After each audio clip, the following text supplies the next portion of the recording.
दोस्तों नमस्कार, मैं आरती आप सभी का स्वागत करती हूँ तहे दिल से। और एक प्यारा सा गीत गाने जा रही हूँ दोस्तों। चुटकुला मज़ेदार गीत है, जैसा भी लगा कमेंट में ज़रूर बताइएगा और शुरू से लास्ट तक सुनिए, गीत का आनंद उठाइए। जैसा भी लगा ज़रूर कमेंट में बताइए दोस्तों। तो चलिए मैं सुनाती हूँ, जैसा भी लगा ज़रूर बताइएगा।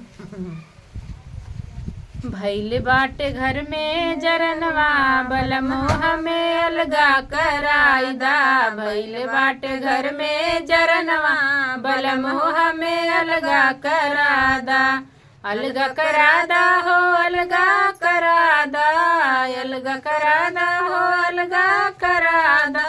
भैले बाटे घर में जरनवा बलमोह में अलगा करादा। भैले बाटे घर में जरनवा बलमोह में अलगा करादा।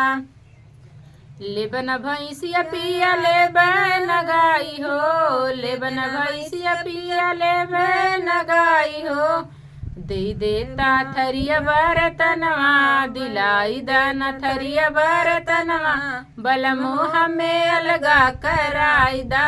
दिलाई दाना थरिया बरतनवा बलमोह में अलगा कराईदा। भैले बाटे घर में जरनवा बलमोह में अलगा कराईदा। भैले बाटे घर में जरनवा बलमोह में अलगा कराईदा।